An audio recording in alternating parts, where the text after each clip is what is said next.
Hello friends, मैं हूं सर्वेश श्रीवास्तव और आप देख रहे हैं द संदेश इंस्टीट्यूट।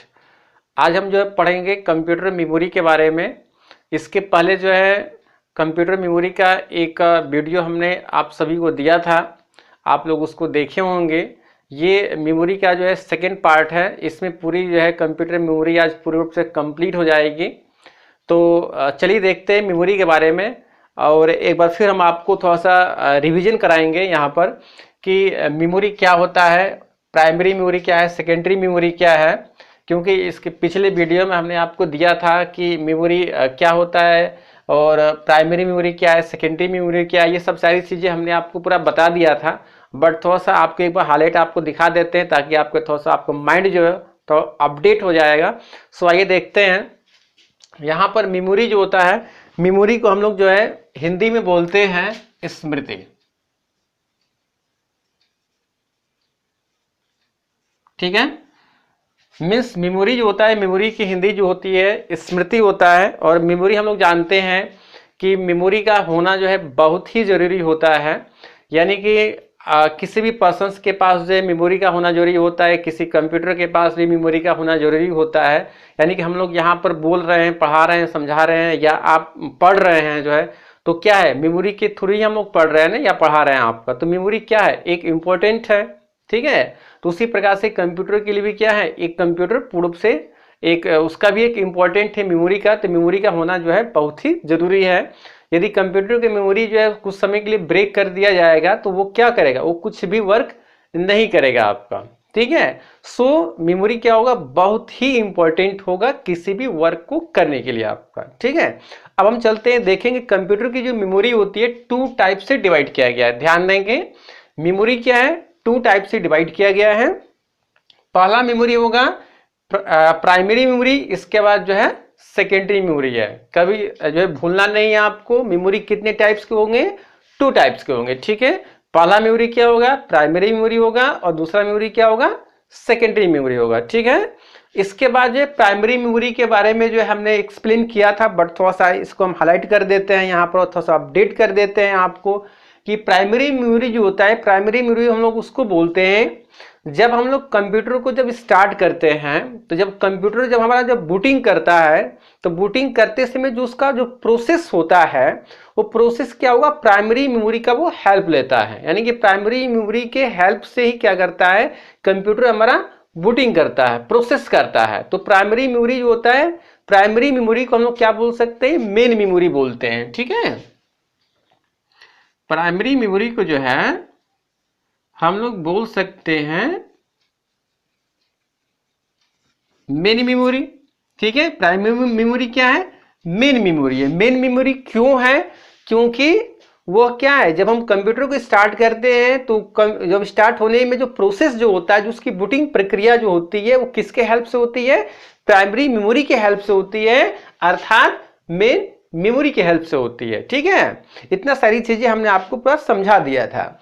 अब इसके बाद देखेंगे प्राइमरी मेमोरी जो होता है, अर्थात मेन मेमोरी के कितने पार्ट्स होंगे, टू पार्ट्स होंगे। प्राइमरी मेमोरी के कितने पार्ट्स होंगे, टू पार्ट्स होंगे। पहला पार्ट्स होगा हमारा यहाँ पर रैम और सेकंड क्या होगा, रोम होगा। ठीक है, फर्स्ट क्या होगा, रैम होगा और सेकंड क्या होगा, रोम होगा। ठीक है, यानी कि रैम का फुल नेम क्या होता है, रैंडम एक्सेस मेमोरी होगा, और रोम का फुल नेम क्या होता है, रीड ओनली मेमोरी होता है। ठीक है, क्लियर है। अब यहां पर देखेंगे कि रैम को हम लोग क्या बोल सकते हैं, हम लोग टेम्पररी मेमोरी बोल सकते हैं। इसको एक दूसरा नेम है वोलेटाइल मेमोरी होता है।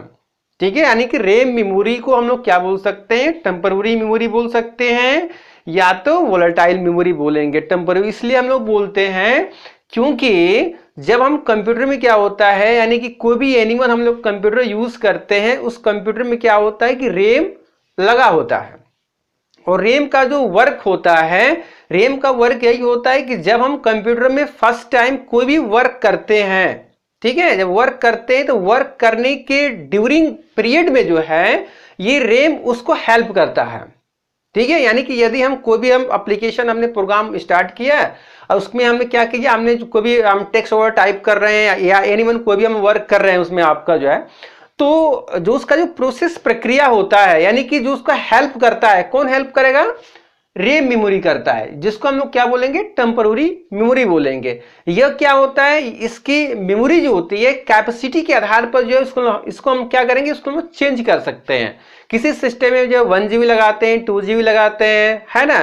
तो जैसे सिस्टम का जो रिक्वायर्ड होता है उसके अनुसार हम जो है उसका रेम हम लोग चेंज करते रहते हैं। ठीक है, तो ये क्या होगा? रेम मेमोरी का आपको वर्क समझ में आ गया होगा। क्या वर्क होगा? यही वर्क है कि जब हम कंप्यूटर में फर्स्ट टाइम कोई भी वर्क करते हैं तो वर्क करने के जो पीरियड होता है, जो उसका जो ड्यूरेशन होता है, जो उसका प्रोसेस प्रक्रिया होता है, उस प्रोसेस प्रक्रिया को कंप्लीट करने में, हेल्प करने में किसका भूमिका होता है? रेम का होता है। ठीक है, जिसको हम लोग क्या बोलेंगे? वोलेटाइल मेमोरी बोलेंगे। क्लियर हो गया होगा? ठीक है, इसके बाद अब इधर हम आते हैं, रोम में आते हैं। ठीक है, रोम को हम बोलते हैं रीड ओनली मेमोरी बोलते हैं, रीड ओनली मेमोरी बोलेंगे। किसको रीड करेगा? यहां पर देखेंगे IO को रीड करेगा। किसको रीड करेगा? IO को रीड करेगा। अब IO क्या होता है? ठीक है, I फॉर क्या हो जाएगा? I फॉर हो जाएगा इनपुट एंड O फॉर क्या हो जाएगा? आउटपुट हो जाएगा।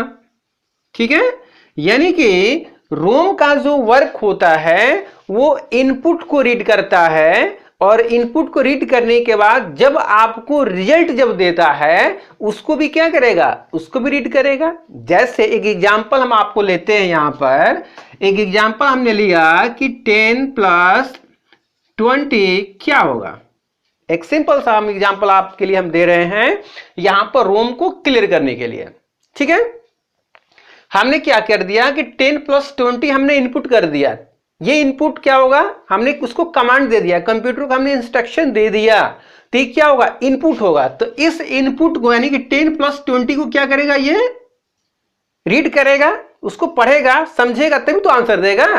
ठीक है, तो उसको क्या किया? उसने उसको रीड कर लिया, और रीड करने के बाद क्या होगा? इसका जो भी इसका आंसर आने वाला है, जो भी आपने क्वेश्चन किया, उस क्वेश्चन करने के बाद उसका आंसर आने वाला है वो क्या करेगा? यहां पर आपको आउटपुट के रूप में यहां पर आपको डिस्प्ले कर देगा। तो उसको भी रीड करके देगा, यानी कि यहां पर हमने 10 + 20 का हमने इनपुट किया तो उसको पहले रीड कर लिया, इसका जो आंसर आपका आएगा उसको भी रीड करके ही आपको देगा। तो आपको वर्क समझ में आ गया होगा। रोम का रीड ओनली मेमोरी होता है, रीड मींस पढ़ना होगा। केवल जो है ये मेमोरी को ये इनपुट और आउटपुट को क्या करता है? ये एक तरफ से वो रीड करता है, और ये क्या होता है? एक मदरबोर्ड पर जो है एक IC के रूप में फिक्स होता है। मदरबोर्ड जो होता है, ठीक है, मदरबोर्ड पर एक IC के रूप में जो है ये रोम फिक्स होता है। ठीक है, और यहां पर ये सिर्फ क्या करता है कि इनपुट और आउटपुट को वो सिर्फ रीड करेगा। ये क्या होता है? ये परमानेंट मेमोरी होता है। ठीक है, इसमें हम लोग कोई चेंजेस नहीं कर सकते हैं। क्यों नहीं चेंजेस कर सकते हैं? क्योंकि हमने 10 + 20 को हमने दिया, तो 10 + 20 क्या होगा? 30 ही ना आंसर आएगा। 30 को हम 35 नहीं चेंज कर सकते हैं। ठीक है, क्योंकि जो हमने इनपुट किया उसका आंसर फिक्स है। तो फिक्स है तो क्या होगा? हम इसको चेंज नहीं कर सकते, इसलिए क्या होगा? ये परमानेंट मेमोरी होगा, जिसको हम लोग बोलेंगे नॉन वोलेटाइल मेमोरी होगा आपका। ठीक है, इतना तक हमने जो है पिछले वीडियो में हमने आपको एक्सप्लेन किया था। यहां पर आपको इसलिए हमने आपको बता दिया, थोड़ा सा आपका माइंड अपडेट हो जाएगा। ठीक है, इसलिए जो है आपको यहां पर सारी चीजें हमने एक्सप्लेन कर दिया है। अब हमें बताना है, यहां पर देखेंगे ये रेम जो होता है, ये रेम के कुछ पार्ट्स हैं यहां पर दिए गए हैं। ठीक है, यहां पर जो रेम के कुछ पार्ट्स दिए गए हैं, यानी कि यहां पर 5 पार्ट्स दिए गए हैं। रेम जो होता है, रैंडम एक्सेस मेमोरी जो होता है, इसके कितने पार्ट्स होते हैं?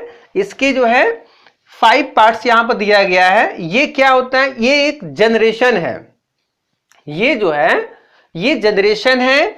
जैसे एक को हम बोलेंगे डी रेम बोलेंगे, एक होगा एस रेम होगा, एक एस डी रेम होगा, एक आर डी रेम होगा, एक DDR रेम होगा।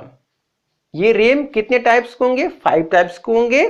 पहला होगा डी रेम, सेकेंड जो होगा एस रेम होगा, इसके बाद third number S D RAM होगा, इसके बाद फोर्थ नंबर में RD रैम होगा, इसके बाद DDR रैम होगा। ठीक है, ये क्या है, ये रैम का वर्जन है।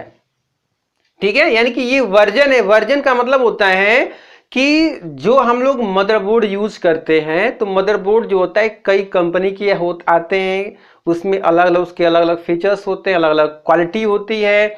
तो उसके अनुसार जो होता है हम लोग जो है यहाँ पर रैम हम लोग उसके अनुसार लगाते हैं। किसके अनुसार लगाएंगे, मदरबोर्ड के हिसाब से लगाएंगे। यानी कि मदरबोर्ड कौन सा आपका रैम सपोर्ट कर रहा है, उसके अनुसार हम लोग जो है यहाँ पर रैम यूज करते हैं। आपका जो है डी रैम सपोर्ट कर रहा है कि एस रैम सपोर्ट कर रहा है कि एस डी रैम सपोर्ट कर रहा है कि आर डी रैम सपोर्ट कर रहा है कि DDR रैम सपोर्ट कर रहा है। ठीक है, यानी कौन सा आप यूज कर रहे हैं उसके अनुसार जो है यहाँ पर हम लोग जो है रैम हम लोग यहाँ पर चूज करते हैं। लेकिन आपको हम बता दें कि ये जो होता है DDR रैम जो होता है, ये करेंट टाइम में हम लोग यूज कर रहे हैं। करेंट टाइम में जो है हम लोग जो DDR रैम हम लोग यूज इसलिए कर रहे हैं क्योंकि हम लोग जो 5th जनरेशन में चल रहे हैं। कंप्यूटर का जो जनरेशन है हम लोग का, कौन सा जनरेशन है, 5th जनरेशन है। तो 5th जनरेशन में जो है हम लोग जो है किस रैम का हम लोग इसमें यूज कर रहे हैं, DDR रैम का यूज कर रहे हैं आपका। ठीक है, और एक यहाँ पर थोड़ा सा आपको रिपीट कर दें क्योंकि ये एग्जाम्स में जो है पूछे जाते हैं। कोई भी आप ऐसे एग्जाम देने जाते हैं तो आपसे पूछा जाता है कि डी रैम का फुल नेम क्या होता है, एस रैम का फुल नेम क्या है, एस डी रैम का फुल नेम क्या होता है ना, R D RAM, DDR RAM. ठीक है, तो ये सब सारी चीजें जो है हमने यहाँ पर जो है नोट कर दिया है। ठीक है, यानी कि डी रैम को बोलते हैं, इसके बाद जो है एस रैम को हम जो है एस्थेटिक रैम बोलते हैं, इसके बाद एस डी रैम को जो है रैम को हम लोग बोल सकते हैं रैम बस डेटा रैम बोलेंगे। इसके बाद DDR रैम को हम लोग क्या बोलते हैं, डबल डेटा रेट रैम बोल सकते हैं। ठीक है, तो ये क्या है, एक तरफ से ये इन सभी का फुल नेम लिखा गया है जो आपके एग्जाम्स में इसके फुल नेम पूछे जाते हैं, जो कि इसको आपको पूरा कंप्लीट कर लेना है। ठीक है, तो ये रैम क्लियर हो गया होगा। ठीक है, रैम का वर्क क्या है, रैम के कितने टाइप्स हैं, हमने आपको पूरा बता दिया है। अब इसके बाद हम चलते हैं रोम पर चलते हैं। ठीक है, रोम का मतलब होता है, हमने बता दिया कि रोम रीड ओनली मेमोरी जो इनपुट आउटपुट को रीड करता है, ये परमानेंट मेमोरी होता है, नॉन वोलेटाइल मेमोरी होता है। इसके जो होते हैं कितने पार्ट्स हैं आपके, इसके 3 पार्ट्स हैं। ठीक है, यानी कि रोम जो होता है, रोम की कितने पार्ट्स डिवाइड किया गया है, जो है 3 टाइप से किया गया है। एक है यहां पर पी रोम है, इसके बाद ईपी रोम दिया गया है, डबल ई पी रोम दिया गया है। ठीक है, तो यहां पर क्या होगा कि अधिकतर हम लोग जो इसमें जो एडवांस वर्जन जब हम लोग यूज कर रहे हैं आपका, तो डबल ई पी रोम हम लोग यूज कर रहे हैं आपके इसमें जो है। ठीक है, यानी कि electronical erasable programmable read only memory हम इसको हम लोग यूज कर रहे हैं आपका करंट टाइम में। ठीक है, इसके बाद पी रैम को भी हम लोग जो है प्रोग्रामेबल रीड ओनली मेमोरी बोलते हैं, ईपी रोम को हम जो है erasable programming read only memory बोलते हैं। ठीक है, तो ये चीजें जो होती हैं ये क्या है, ये रोम के यहाँ पर पार्ट्स दे दिए गए हैं। ये सब सारी चीजें जो है आप अपनी कॉपी पर जो है उसको आप नोट कर लीजिए। ठीक है, जो भी हमने यहाँ पर मेमोरी के पार्ट्स हमने आपको समझा दिया है कि मेमोरी कितने टाइप्स के होते हैं, मेमोरी क्या होता है। ठीक है, प्राइमरी मेमोरी क्या है, सेकेंडरी मेमोरी क्या है, प्राइमरी के कितने पार्ट्स हैं, सेकेंडरी के क्या है आपका। तो प्राइमरी के हमने बता दिया आपका कि यहाँ पर रैम और रोम होता है, जो कि रैम का हमने यहाँ पर 5 वर्जन हमने आपको बता दिया, इसको पूरा आप नोट कर लीजिए। ठीक है, इसके साथ ही जो है यहाँ पर हमने रोम के बारे में हमने बता दिया कि रोम क्या वर्क करता है और कितने टाइप्स की होते हैं रोम। इतना सारी चीजें आपको क्लियर हो गई होंगी। अब इसके बाद जो है लास्ट में आपको हम बता देते हैं सेकेंडरी मेमोरी बता देते हैं। ठीक है, सेकेंडरी मेमोरी जो होता है, सेकेंडरी मेमोरी का जो वर्क होता है, जैसे हम लोग कंप्यूटर में क्या करते हैं कि कोई भी वर्क करते हैं और वर्क करने के बाद जब आप वर्क करते रहते हैं, मीन्स वर्किंग जो ड्यूरेशन होता है, वो मेमोरी कौन सा हेल्प करता है आपका, रैम मेमोरी हेल्प करता है। बात समझ आ रही है हमारी, यानी कि जब हम वर्क करते हैं कंप्यूटर पर तो वर्किंग करने के ड्यूरेशन में कौन सी मेमोरी हेल्प करती है, हमारी रैम मेमोरी आपकी हेल्प करती है। इसके बाद जब आपका वर्क डन हो जाता है और डन हो जाने के बाद उसको आप क्या करते हैं, सेव करते हैं। सेव करते हैं ना, जब आप सेव करते हैं तो वो कहां जाकर स्टोर होता है? सेकेंडरी मेमोरी में जाकर स्टोर होता है। और वो क्या होता है? एक फिक्स आपका मेमोरी है, जो वहां से कहीं भी आपका डेटा वहां से हटने वाला नहीं है, रिमूव होने वाला नहीं है, क्योंकि आपको डेटा वहां पर फिक्स रहेगा। क्योंकि आपने क्या कर दिया है? आपने सेकेंडरी मेमोरी में आपने उसको स्टोर कर दिया है। यानी कि जब आप कंप्यूटर में कोई भी वर्क करते हैं, वर्क करने के बाद जब आप फाइल को सेव करते हैं, तो वो फाइल कहां जाकर सेव होती है? सेकेंडरी मेमोरी में जाकर सेव होती है। और सेकेंडरी मेमोरी को हम लोग क्या बोलते हैं? हार्ड डिस्क बोलते हैं। देखेंगे यहां पर सेकेंडरी मेमोरी को हम लोग क्या बोलेंगे? हार्ड डिस्क बोलेंगे। ठीक है, हार्ड डिस्क को हम लोग शॉर्ट में क्या बोलते हैं? HDD बोलते हैं। ठीक है, हार्ड डिस्क में हम क्या बोलते हैं? HDD बोलते हैं, जो कि हार्ड डिस्क होती है। ठीक है, अब आप देखिए हार्ड डिस्क क्या होता है कि आप हम लोग लैपटॉप कंप्यूटर में भी हम लोग यूज करते हैं, डेस्कटॉप कंप्यूटर में भी हम लोग यूज करते हैं। ठीक है, तो ये हार्ड डिस्क जो होती है, हार्ड डिस्क अपनी कैपेसिटी के आधार पर, मींस कंप्यूटर के कैपेसिटी के आधार पर जो होता है, हम लोग हार्ड डिस्क यूज करते हैं। मिनिमम वैसे हार्ड डिस्क की जो कैपेसिटी आती है 10 GB की होती है, इसके बाद 20 है, 40 है, 80 GB है, 500 GB है। ठीक है, तो आपका हम लोग मिनिमम जो 500 GB ही हम लोग हार्ड डिस्क यूज करते हैं। ठीक है, क्योंकि आप उतना आप यदि यूज करते हैं तो ये सब सारी चीजें जो है आप अपने जो नॉर्मल आपका ऑपरेटिंग सिस्टम फाइल है, एप्लीकेशन जो फाइल है, तो सारी चीजें आप उसमें आप रख सकते हैं, कोई प्रॉब्लम आपको नहीं होने वाली है।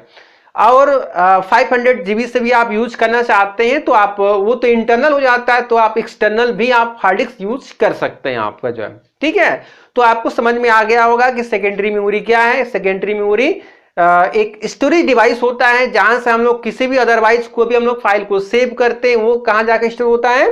सेकेंडरी मेमोरी में स्टोर होता है, जिसको हम लोग क्या बोलते हैं? हार्ड डिस्क भी बोलते हैं आपका।